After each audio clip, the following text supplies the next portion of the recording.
Alô, pessoal que acompanha o canal Pode Ler. Estamos aqui em mais uma edição deste programa que tem a honra e a tarefa nobre de promover a leitura, de promover livros e promover autores. E mais uma vez a gente está aqui com um autor muito bacana e importante, que trouxe aqui um trabalho que eu acho que vai fazer a diferença para você que vai assistir esse programa que está começando agora.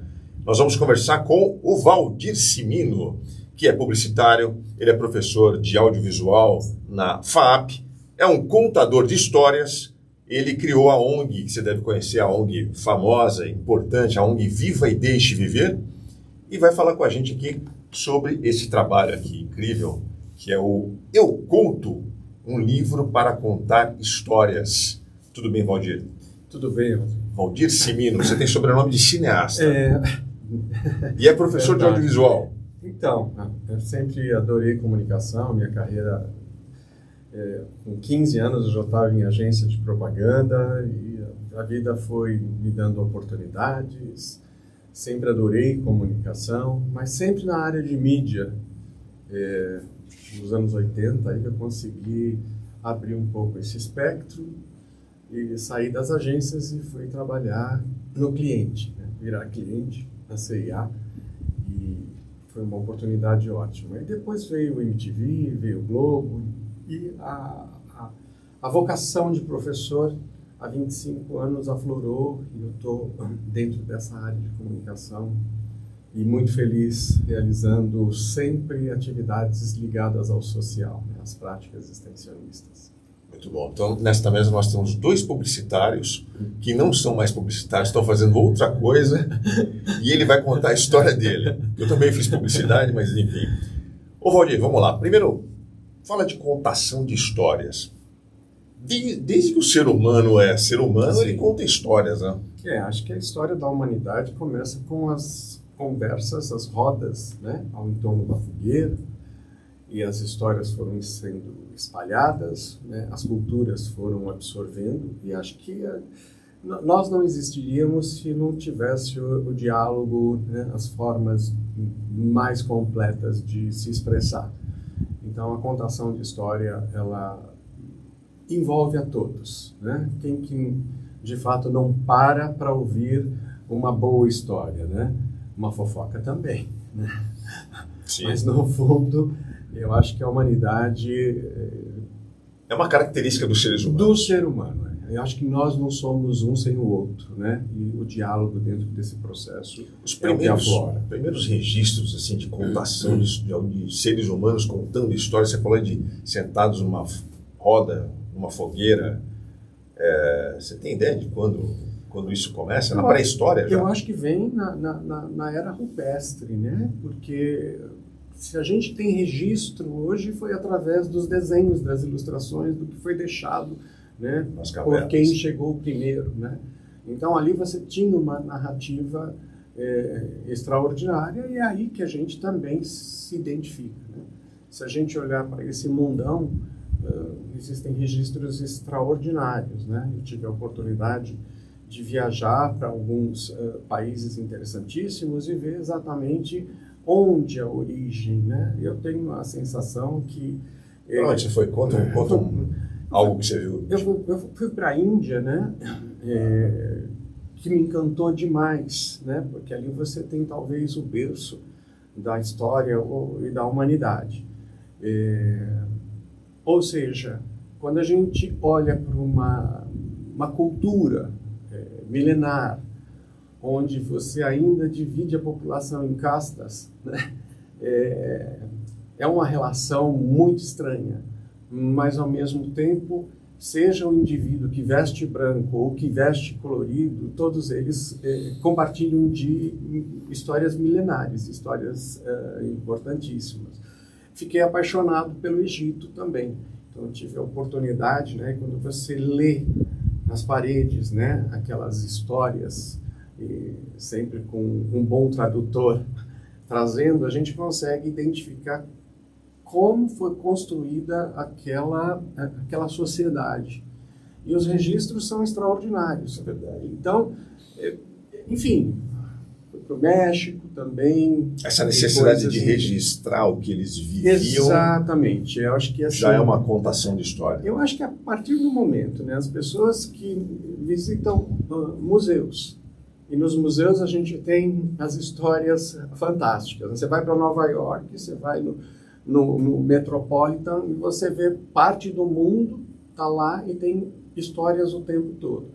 Eu sinto que tem gente que vai em museu só para fazer figuração, mas é extraordinário a gente entender o processo do diálogo, da contação de história e dos registros, né? Os antigos designers, né? As pessoas que deixavam isso cravado. Se a gente for para o Brasil também, né? No Nordeste, a gente também tem muita informação. Né? A Viva e Deixe Viver está em Marília, e ali a gente também teve dinossauros. Né? Verdade. Então, no fundo, qualquer cantinho que a gente tiver vai ter uma história para contar. Né? E isso é muito importante. Inclusive, nós estamos fazendo um trabalho de levar a contação de história não só para hospitais, mas também para escolas públicas. Vamos falar da ONG? Vamos falar antes de falar do Eu Conto? Tá bom. Conta a história da Viva e Deixe Viver, é uma ONG tão conhecida. A Viva, ela nasce exatamente dessa minha preocupação com a leitura. Como eu falei, eu trabalhei em veículos de comunicação e a gente sabe que o brasileiro adora ficar sentado em frente a uma TV. Né? Hoje, né, quando eu trabalhei na MTV, a MTV tinha mais um sentido de rádio, porque a TV estava ligada, era music television, e música o tempo todo, então o indivíduo já começa a ter ali as facetas de ver, de não necessariamente ver, mas de ouvir o que está acontecendo. Hoje em dia o telespectador ele liga a TV, mas não vê a TV, né? Não, fica no celular, não. E o ser hoje é multifacetado, né? Ele está fazendo diversas coisas ao mesmo tempo agora, né? Talvez isso seja os tempos onde a gente precisa valorizar cada vez mais a leitura. Então, eu acompanhava muito a audiência, né? Porque nas emissoras de TV que eu trabalhei, a gente tinha que fazer crescer a audiência para ter um público para poder vender produtos e serviços e assim por diante. Então, a relação de olhar para a pesquisa e ver quanto tempo o brasileirinho ficava em frente à TV e quanto em frente à leitura, era preocupante, porque a valorização do livro em si pouco existia. Se eu pegar a minha experiência de infância, eu não tinha nem um pai nem uma mãe que liam. Não eram leitores, mas quem lia para mim era a minha avó. Então a minha avó era o arcabouço de reunir os netos. Então isso me fascinava. E frente a esses números eu falava assim, eu preciso fazer alguma coisa em prol da leitura. Então peraí, deixa eu ver se eu entendi. Você estava trabalhando na TV e você percebia uma distância cada vez maior do livro. Do livro, exatamente. Isso te incomodava? Você era um profissional da TV incomodado com isso? Porque aquela coisa, sempre dizem que quando lança um novo meio de comunicação, outro vai morrer. E, na verdade, a internet mostra pra gente hoje que tudo virou uma convergência, né? Mas naquele período, eu estou falando de 27 anos atrás, né? 27 anos atrás, a internet estava começando a engatinhar no Brasil, mas, ao mesmo tempo, a gente tinha as emissoras, as grandes broadcasting no Brasil fazendo o efeito Fique Comigo, né? Leitura era muito devagar. Mas esse incômodo era uma coisa sua, era uma coisa minha. O profissional da TV não estava muito aí com essa questão. De forma nenhuma. Eles querem dar audiência, assistam a gente aí. Exatamente. Quanto mais eu te prender em frente à tela, mais resultado, mais impacto eu tenho, mais tempo o cidadão vai ficar ali e ele fica extremamente passivo a essa relação. Então você se incomodava porque você era um amante de livros, de leitura. Isso. Antes de ser um profissional da TV. Antes de ser um profissional. O livro sempre fez parte da sua vida. E olha que interessante, talvez aqui eu faça um merchandising, né? Como eu falei, não tinha pai e mãe que lia, mas toda vez que minha mãe ia no supermercado fazer compras, eu ia junto com ela. Então ela enfrentava uma parede, né, de sabão em pó, ela sempre escolhia uma marca que eu sempre falava, essa marca não é legal, né? Ela falava assim, não, mas essa marca é o que meu dinheiro dá para pagar. Eu falei, mas aquela marca ali, aí vai o merchandise, a Omo, ela acoplava na caixa, chincava uma revista Recreio. Então, pronto, eu comecei... Não me pergunte qual sabão em pó que eu uso hoje. Mas é mais ou menos isso, né? Eu descobri, através da minha avó, e principalmente a alegria de ter uma revista Recreio a cada 15 dias, onde eu descobri Pedro Bandeira, Ruth Rocha, diversos, Tatiana Belink, né? Foram os grandes autores, né, da revista Recreio. E além da revista Recreio, além de ler, ela proporcionava o brincar, né? O lúdico criativo. Então era fascinante, para mim, na minha infância, ter tido esse suporte. E que belo exemplo de publicidade fazendo bonito, né? Exatamente. Uma publicidade que marca a sua vida, né? Eu até participei de alguns movimentos e algumas pesquisas dentro desse âmbito. Eu tinha até... que me incomodava ver a leitura. Algum tempo depois da Viva já existindo, nós fizemos 2 pesquisas. Uma dentro do Instituto de Psiquiatria do Hospital das Clínicas e a outra pesquisa ela foi direcionada num foco de tentar entender o papel do contador de história, o quanto ele influencia dentro desse processo. E a gente descobriu nas 2 pesquisas, uma foi feita no Menino Jesus, no Hospital Menino Jesus, com o apoio do Banco Itaú, que eles têm um mote Leia para uma Criança, que você muda o mundo, e a gente descobriu que 75% dos pais não leem para os seus filhos. Então, como é que a gente quer um adulto leitor se dentro da própria casa? Na minha casa, minha avó me salvou, e a revista Recreio, mas tinha também uma professora genial, que estimulava a criança, os alunos dela, Dona Terezinha Leopoldi, que ela falava, toda sexta-feira vocês têm que retirar, a gente tem que movimentar a biblioteca da escola. Hoje a gente vê muitas bibliotecas esquecidas, escolas que não têm bibliotecas, né? E isso é preocupante, quando você não estimula, né, tocar num livro, pegar num livro, né? Porque hoje facilmente as crianças já bebês estão deslizando a mãozinha em cima do celular, porque os pais falam, dá o celular que ele fica mais calminho, mais quietinho, né? Mal sabe o estrago que está sendo produzido nessa criança. Nós vamos falar mais disso, viu, Simino? Isso é um tema que vira e mexe, vem aqui nessas entrevistas, aparece aqui na mesa. A situação hoje... Você contou uma história, você era criança, você encontrou uma revista Recreio no sabão em pó, né? Isso. Hoje em dia as crianças estão encontrando o jogo do tigrinho no celular, né? A publicidade chega de outro jeito e que não contribui em nada, né, com o desenvolvimento da molecada. Dentro dessa visão, na época que eu estava trabalhando na MTV, pintou a oportunidade de eu fazer um estágio, um internship em Nova York para me desenvolver mais na TV segmentada. E foi muito interessante porque em algumas reuniões eu boiava completamente, porque eu falava meu inglês está precisando de uma forcinha.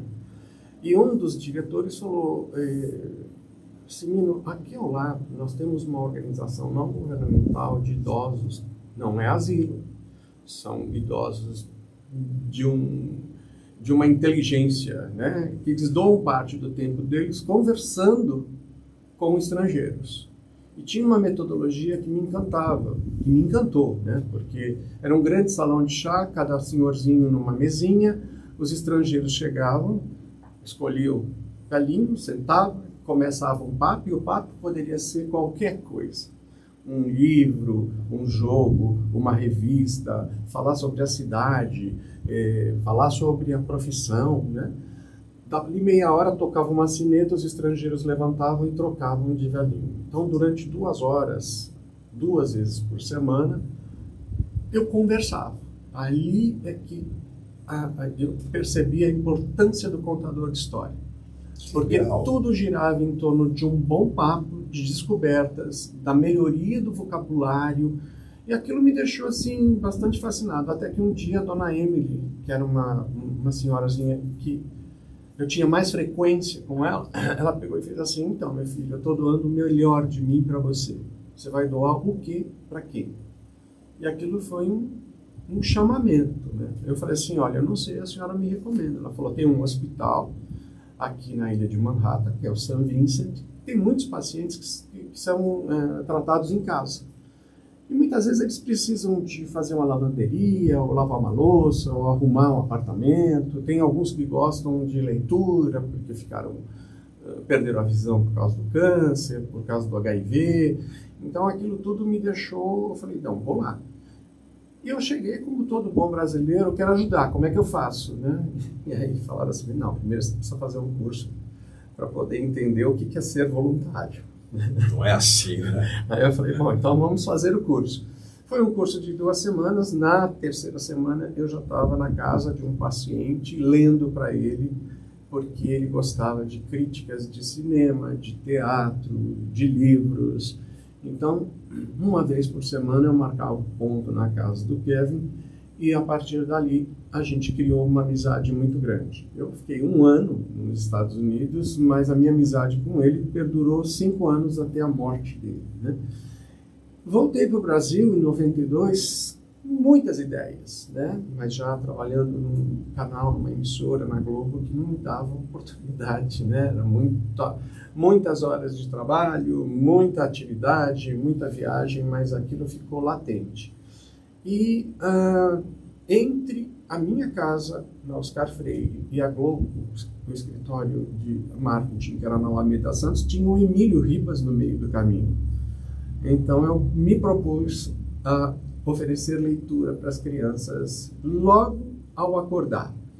Então, assim, eu chegava no hospital às 7 horas da manhã, levava uma sacola com os livros, e a partir dali começava uma conexão, mas também, como pesquisador, a cada 10 crianças, 8 falava, eu não gosto de livro é chato, livro cansa.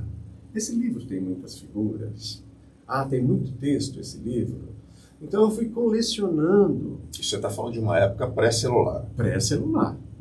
Já tinha essa impressão. Então, ali o vetor que me atrapalhava era a televisão, porque os quartos têm televisão. Então, imagina o contador de história chega e fala, vamos contar uma história? Não, tio, sai da frente que eu estou agora vendo o programa junto com a minha mãe, né?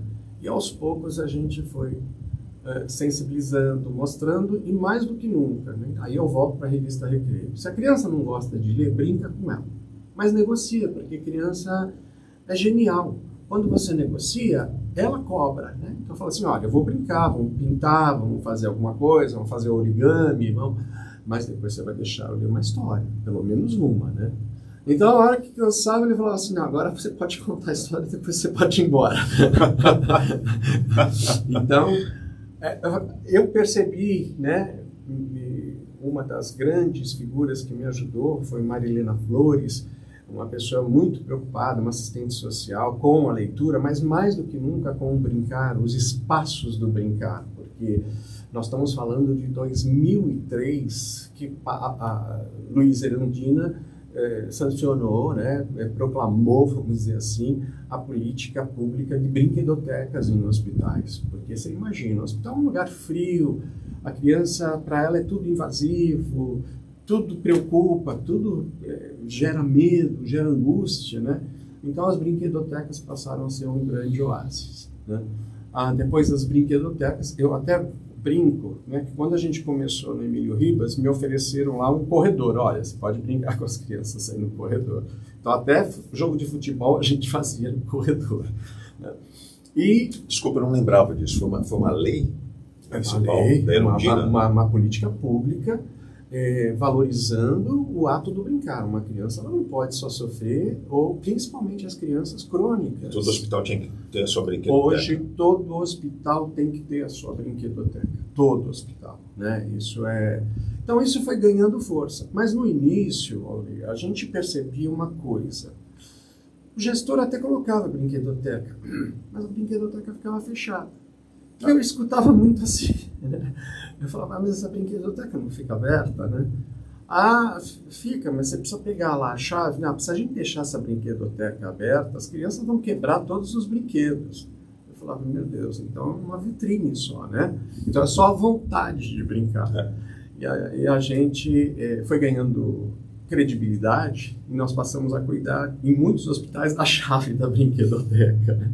Então, no nosso tempo, Hoje eu atuo na psiquiatria do Hospital das Clínicas e nós temos desde 2010 uma brinquedoteca assim, extraordinária, onde a criança pode se expressar, ela pode ler, ela pode jogar, ela pode brincar, ela pode interpretar, né? E isso facilita o relacionamento e ela também bota para fora todas as angústias, as ansiedades. Você, né, que ajudou a construir essa brinquedoteca? Não, foi o doutor Gataz, o diretor eu conheço, técnico, muito bonito. E a doutora Marisol também se envolveu, o doutor Enio, a doutora Sandra Chivoleto, que já não está mais com a gente, mas pessoas de fato preocupadas, né, em dar o bem-estar para aquela criança, e não só para a criança, para a família, né, porque na pesquisa que nós desenvolvemos na psiquiatria, a gente começou a perceber que os pais não sabiam que seus filhos gostavam de leitura. Aí então nós percebemos que a gente não estava contando histórias ou lendo somente para a criança, a gente estava contando para a família. Então quando terminava a história, a mãe falava: você me deixa anotar o nome do livro, porque eu achei tão bacana esse livro, tão legal, e eu quero começar a ler. Então é aquela coisa, né? No pessoal, no corpo a corpo, você influencia e influencia bastante, né? A Viva foi crescendo dentro desse âmbito, foi ganhando credibilidade, nós fomos abrindo espaços. Hoje nós estamos chegando à marca aí de 700 voluntários e nós estamos em 90 hospitais, né? 5 estados do país. Então, isso mostrou a seriedade, porque eu, como gosto de pesquisa, também produzimos um diário do contador de história. Então, ele atuou aquele dia, ele sai daquela atuação, ele já registra o que ele fez dentro daquelas 2 horas. Qual foi a escala de humor e dor? Eu entrei no quarto como essa criança estava, chorando, eu saí do quarto, ela estava feliz. E a gente foi percebendo que essas identificações foram ganhando também força porque a própria equipe começou a prescrever a gente. Falou assim: olha, aquela criança precisa de hoje de um bom parto, porque ela vai passar por uma cirurgia, ou vai fazer um exame, ou está tantas horas sem se alimentar, porque o exame... Então, assim, o contador de história acabou entrando dentro desse elo para fazer com que as relações dentro da saúde fossem mais harmônicas, mais acolhedoras, né? E a gente, a exemplo do processo de capacitação que eu tive nos Estados Unidos, eu falei: olha, eu não vou colocar ninguém dentro de um hospital se essa pessoa não estiver preparada, informada constantemente, né? Porque quando você provoca com que o outro leia, você está dando oportunidades gigantes. Eu sempre digo que o voluntário que acha que vai doar, ele está recebendo muito mais, porque ele tem que ampliar o repertório dele, porque ele tem que descobrir novas histórias. Como é que eu vou contar essa história? E se a criança não quiser essa história, o que eu posso oferecer? E ter o direito de escolha também, né? Criança, eu não posso chegar lá e falar: olha, eu vim contar a história X para você, porque é essa história que eu tenho. Então, quando a gente leva uma sacola com alguns livros e apresenta para a criança, a gente também vai descobrir coisas incríveis. Às vezes aquela criança tem 9, 10 anos, depois da pandemia, então, né, a gente atrasou muito na educação. Então, a gente vê crianças de 9, 10 anos escolhendo livros de crianças relativas a crianças de 6. Né? A gente vê que a ilustração é fantástica, os textos muitas vezes traz para um texto curto. Então, isso foi abrindo possibilidades da gente gerar não só uma formação adequada, e é na formação também que a pessoa percebe, ela fala: olha, não é saúde que eu quero. O curso foi extraordinário para a minha vida. Eu descobri que esses elementos que vocês trouxeram, né, esse conteúdo que vocês trazem para a gente, serve para eu contar a história dentro de uma escola, numa creche, numa biblioteca pública, na escola do meu filho, né? Então a gente percebeu que o próprio curso de formação, além de formar o nosso voluntário, também abre possibilidades de mediar leituras em outros âmbitos. E isso é ímpar, né? Então, eu sempre digo que a Viva é uma escola. Esses 27 anos, né, de conteúdo, de pesquisa, de informação. Eu acho que a pesquisa mais recente, né, para nós foi em 2001, quando um Dr. Guilherme Brockton me procurou e falou: olha, o negócio é o seguinte, eu não consigo fazer seu curso, porque ele é um curso que eu não posso faltar. Eu falei: essa é a lógica. Se você faltar no curso, você vai faltar também nos atos voluntários, né? Ah, é verdade. Eu falei: mas por que você falta muito? Eu já tinha tentado 3 vezes fazer o curso. Porque eu viajo muito, eu sou um neurocientista. Eu falei: gostei dessa palavra, né? E um neurocientista pode fazer o que para nós?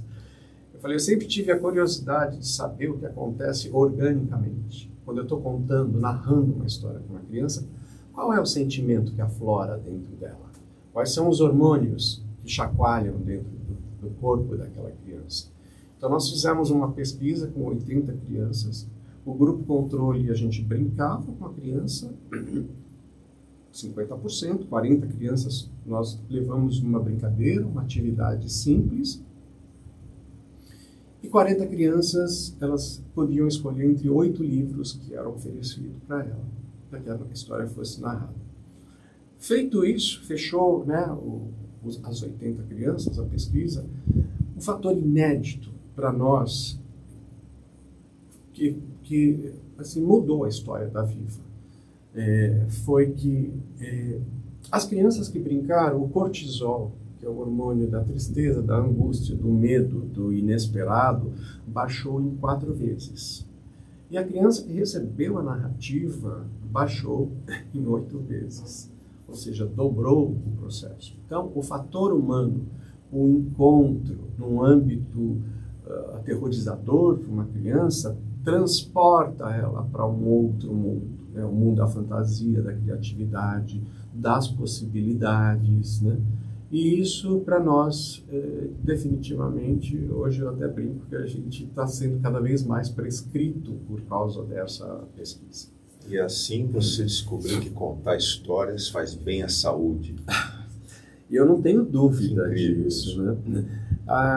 O inesperado para nós foi que nós recebemos um convite da Unicamp para dar prosseguimento a essa pesquisa. Então nós ampliamos agora, nós estamos agora nesse momento pesquisando, envolvendo 320 crianças, só que metade dessas no hospital público e metade no mesmo hospital da Rede D'Or que nós fizemos no Jabaquara. Então, a grande ação da pesquisadora, que veio a nós, a professora Márcia Abreu, lá da Unicamp, ela fez assim para mim: olha, o negócio é o seguinte, agora eu quero tirar também essa língua do contador de história. Eu quero saber se essa empatia acontece também com o contador de história.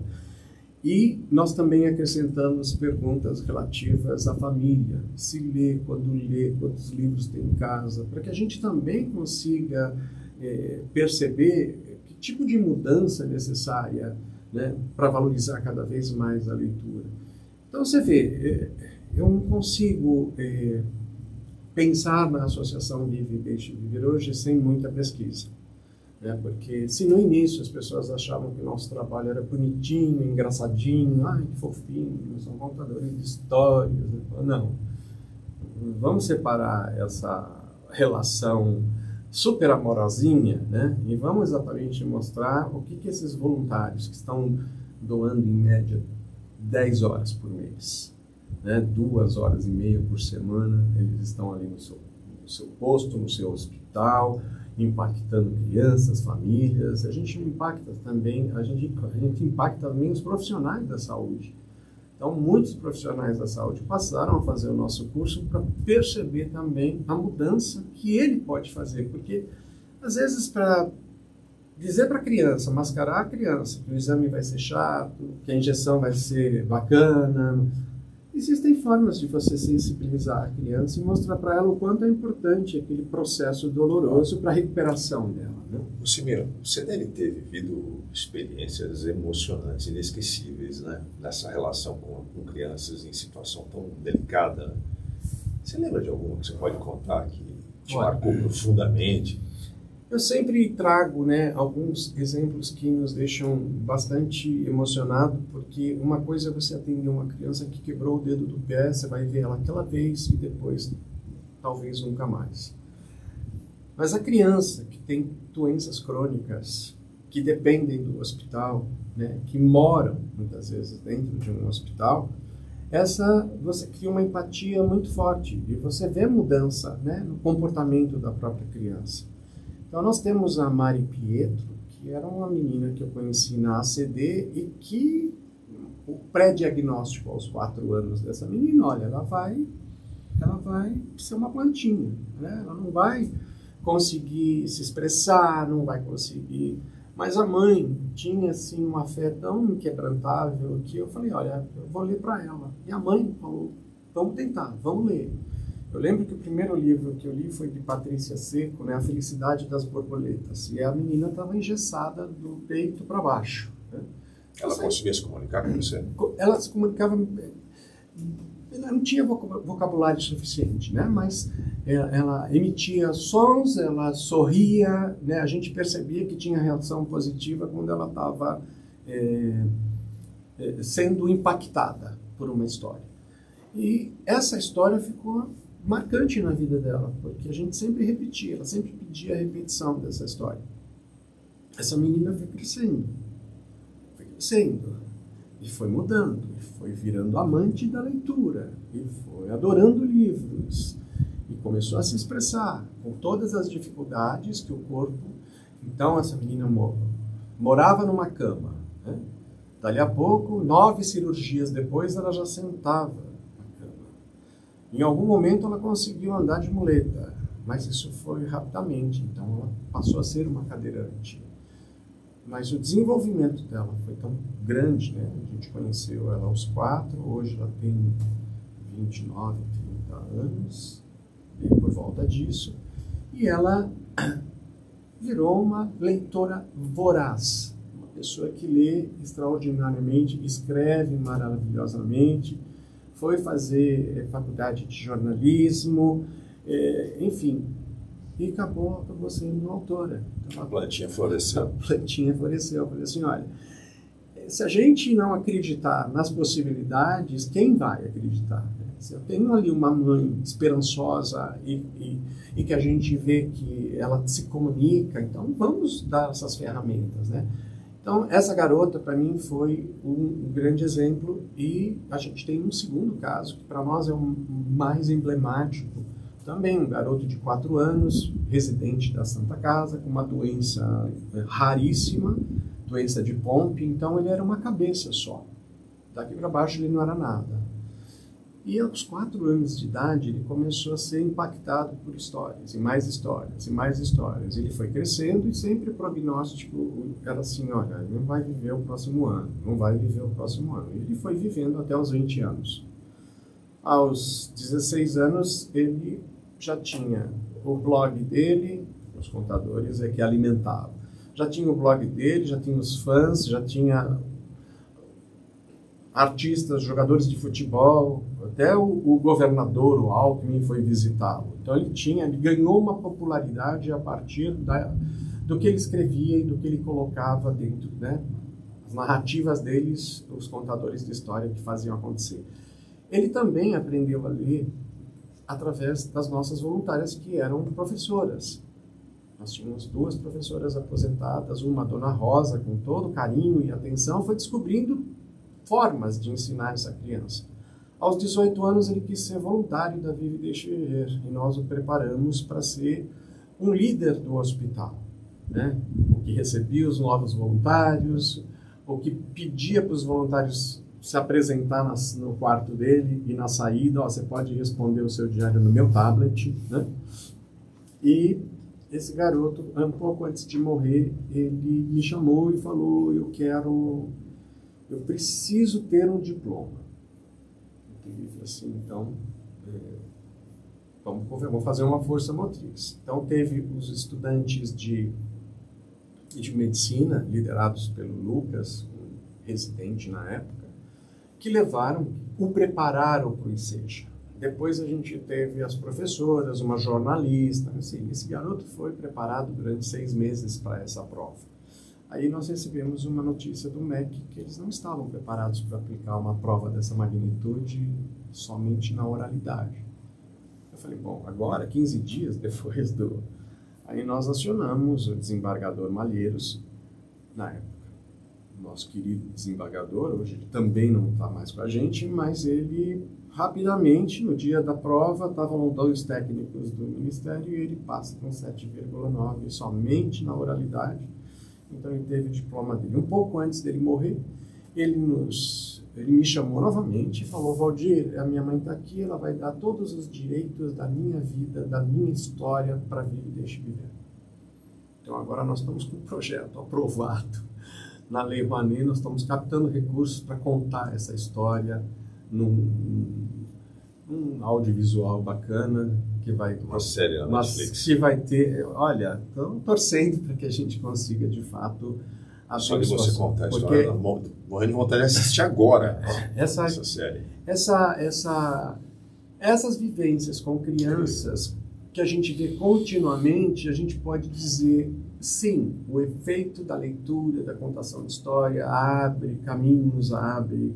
Né? Eu tinha também uma outra menininha que a gente, no Emílio Ribas, eu atuei com ela praticamente 1 ano, e ela falava... Né, estava praticamente dominada pelo HIV e as doenças, né? Aí um dia ela me chamou e falou assim, olha, eu fico tão feliz da gente poder ler, né? Porque eu sinto saudades da escola, do meu cachorro, disso, mas eu não sabia que a leitura era tão legal, porque eu fico na minha cama aqui, vocês leem para mim e depois eu fico imaginando esses lugares que vocês contam para nós, para as histórias que são contadas. Então, mais uma vez, a comprovação de que depois que eu contei, o residual continua na cabeça da criança. Né? Então, isso é o que nos motiva cada vez mais a estar junto, né, com essas crianças e fortalecendo esse elo da leitura. Olha, para quem está assistindo aí o programa, o nosso podcast, está ouvindo histórias emocionantes aqui do Valdir Cimino, que é um contador de histórias, é o criador da ONG Viva e Deixa Viver. E vamos falar da caixinha, né? Vamos falar da caixinha, senão o tio Paulo vai ficar bravo comigo. O programa está muito bom. Aproveita para se inscrever no canal, você está assistindo aí, clica no sininho para receber notificações, dá um joinha para a gente, que é importante, ajuda o canal a continuar produzindo novas entrevistas e compartilha esse papo aqui com seus amigos, seus grupos de WhatsApp. E vamos falar dessa caixinha aqui. Eu Conto, um livro para contar histórias, aqui da Matrix Editora. Como sempre, uma embalagem muito bonita, lúdica. E você vai contar pra gente o que tem dentro dessa caixinha. Então, esse jogo ele nasce exatamente dentro da psiquiatria do Hospital das Clínicas, porque, diferentemente, né, da grande maioria dos hospitais, nós impactamos as crianças pequenas. De 59% a 60%, dependendo do ano, a gente impacta a criança da primeira infância. Para mim, isso me dá uma satisfação muito grande, porque a gente, pelo menos, está junto com essas crianças, formando caráter, levando um novo comportamento, tirando elas do celular, porque elas largam o celular. Antes largavam a TV, agora estão largando o celular. Você está conseguindo essa proeza? Estamos conseguindo porque, de fato... Você tem meu respeito, Cimino. A gente vai ouvir a criança, né? Se ela falar, eu não quero nesse momento, fala, daqui a pouco eu volto. Né? Eu queria muito contar uma história para você, ou criar uma história com você. Aí elas param, pensam assim, criar. Você não vai ler? Eu falei, não, a gente vai criar uma história com você. Então, na psiquiatria, eu tinha a diferença era tendo mais adolescentes, pré-adolescentes e adolescentes. E aí, um pouco mais refratário, né? Porque eles olham para minha cara e falam, contador de história, chato, né? Isso é coisa para criancinha. Eu tenho um filho adolescente, eu sei o que você está falando. Isso é coisa para criancinha, né? Falava assim, aí eu comecei a falar...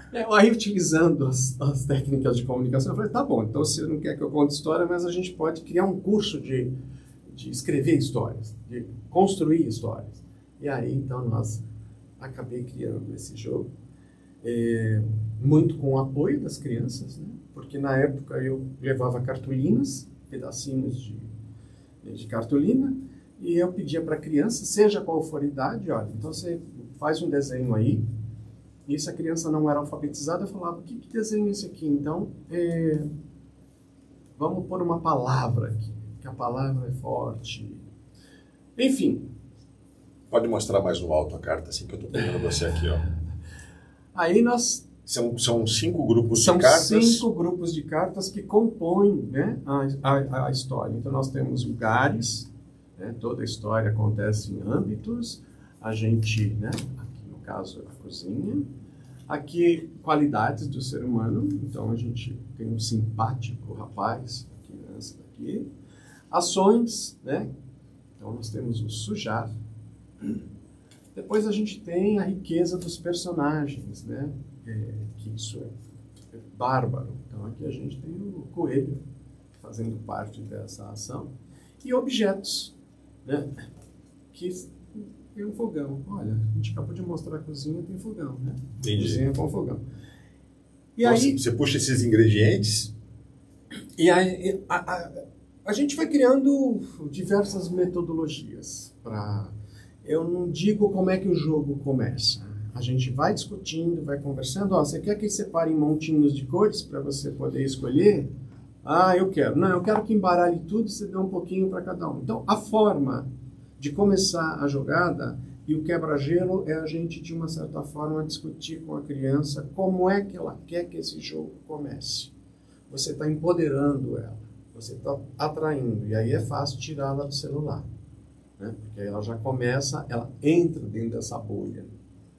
E isso passou a ser um modus operandi que foi bacanésimo, né? Então, hoje, a gente tem a brincadeira.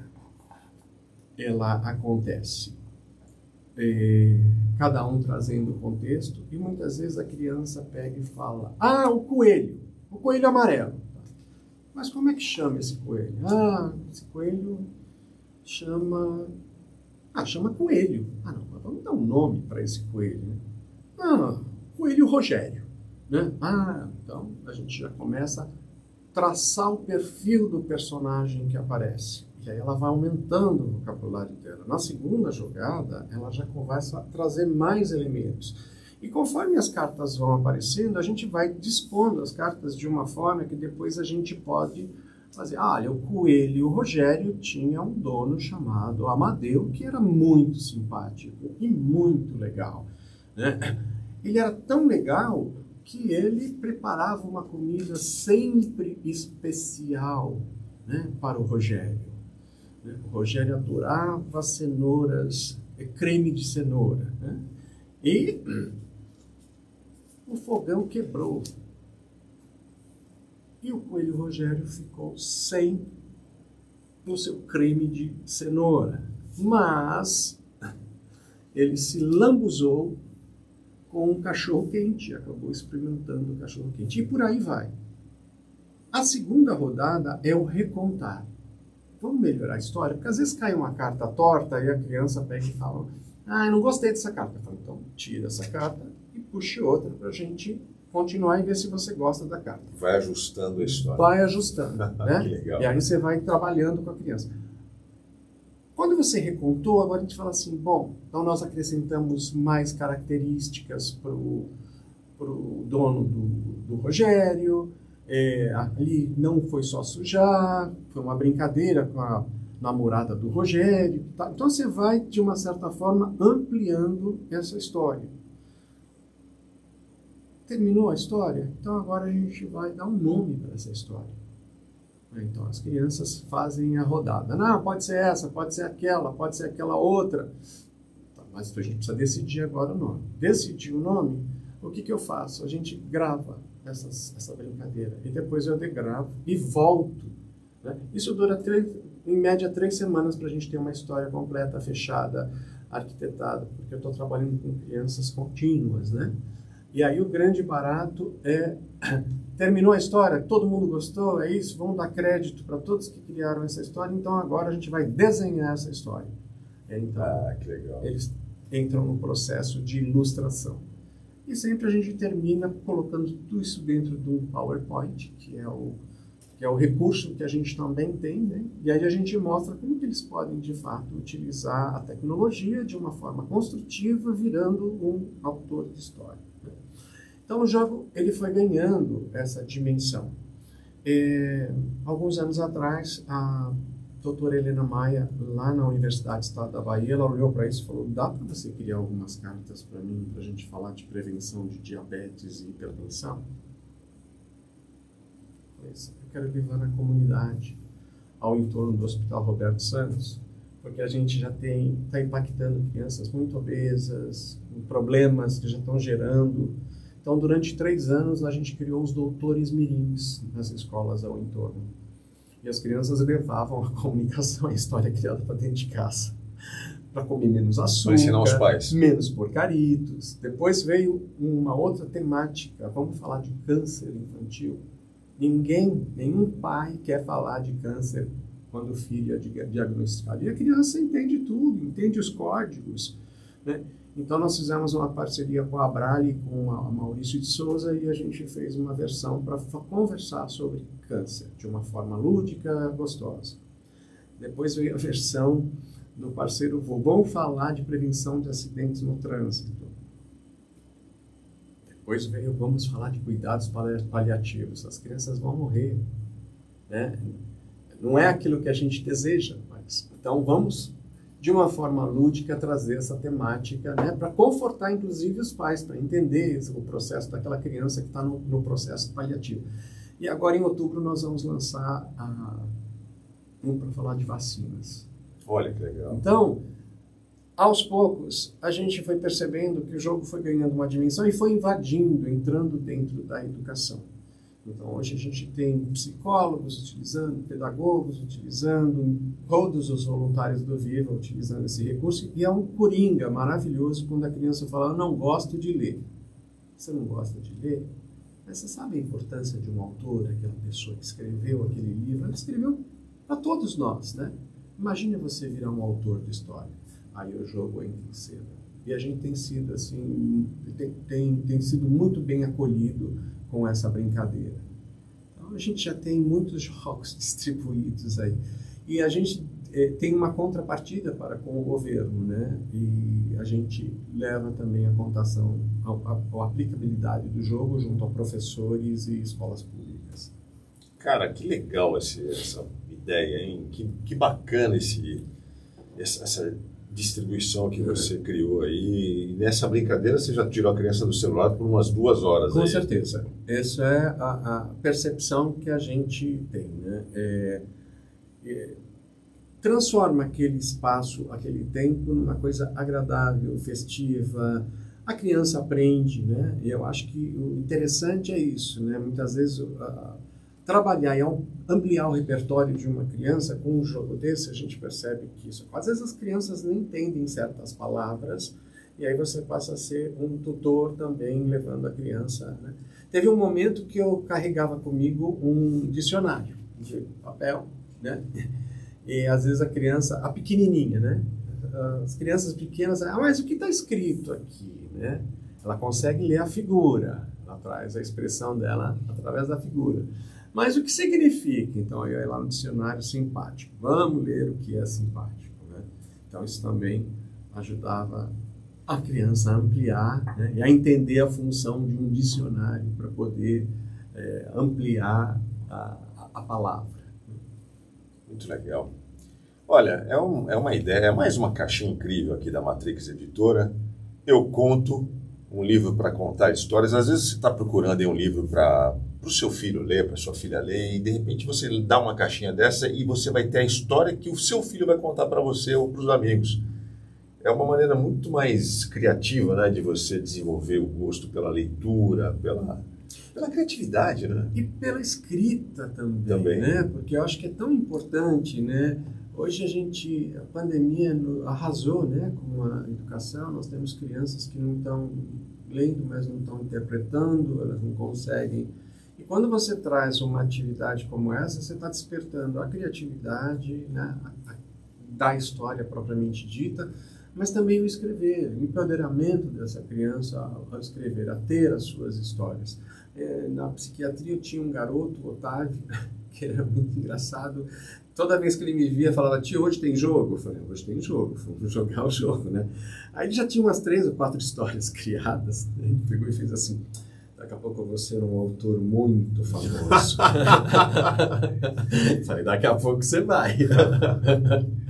Sensacional. Muito bom. Bom, Alcemiro, parabéns pelo seu trabalho, pela ONG Viva e Deixa Viver, pela caixinha que eu conto, um livro para contar histórias que você encontra no site da Matrix Editora. Eu acho que você me deu mais do que uma entrevista, você me deu uma iluminação aqui, cara, porque eu também, como profissional de TV, me debati em várias circunstâncias com uma certa frustração de não estar levando um conteúdo com a qualidade que eu acho que poderia ter levado para o ar, para o público consumir. Você deve ter sentido isso também, e isso te moveu, de certa forma, a mergulhar nesse mundo da contação de histórias, né? Olha, uma das razões, né, de fato, é abrir o espaço para a educação, né? A gente sabe que se a gente fortalece a educação, a gente fortalece todas as outras áreas do ser humano: a saúde, a cultura, o relacionamento, a busca pela paz, né? Nós estamos vivendo momentos tão agressivos, né? Eu tenho um contador de história que ele sempre brinca, ele falava assim: os domingos lá em casa eram umas coisas, nós em frente à televisão, né? Em frente àquela programação que não agregava muito. Depois do jogo eu conto, nós fazemos competição de histórias.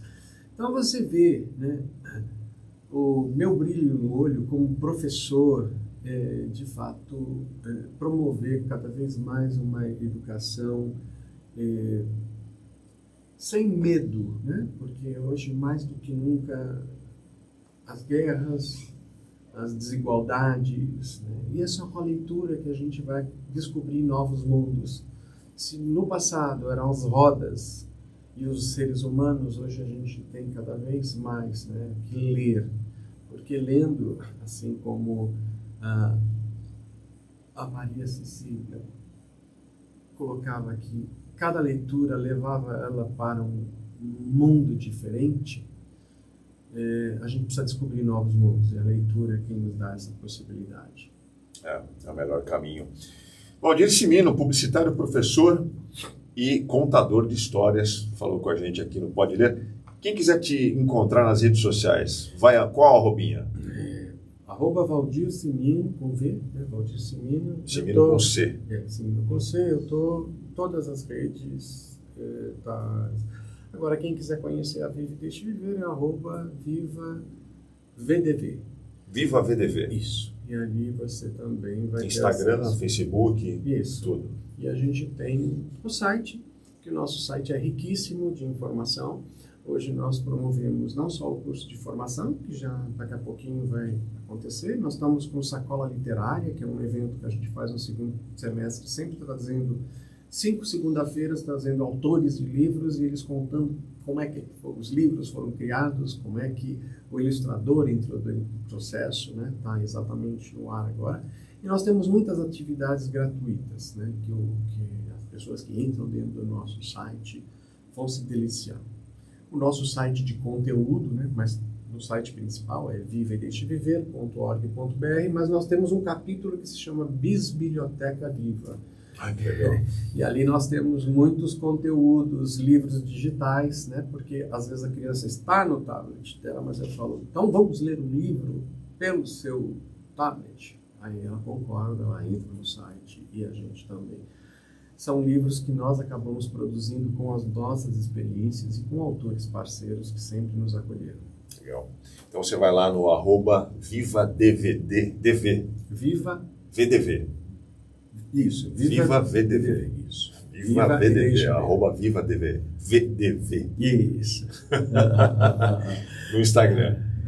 Tá bom. Valdir Cimino, obrigado, parabéns pelo trabalho e espero que você faça muito sucesso com a sua caixinha Eu Conto aqui da Matrix Editora. Eu quero super agradecer a oportunidade ao Paulo, que é um querido, né, que sempre acreditou no nosso trabalho, e eu estou à disposição de vocês. Poxa, venha sempre, traga seus novos lançamentos. Quem acompanhou o programa até agora, por favor, vai aí na descrição do vídeo, tem as nossas arrobinhas aí. A gente está no Instagram, a gente está no Facebook, a gente estava no Twitter, o tal de X aí, mas parece que não tem mais X no Brasil. A gente vai abrir, a gente está no Threads também, tá? Então você pode ir lá e seguir a gente. Aproveita, clica no sininho para você receber notificações, você vai receber aí avisos de quando a gente posta novas entrevistas. Compartilha essa entrevista com seus amigos, com seus grupos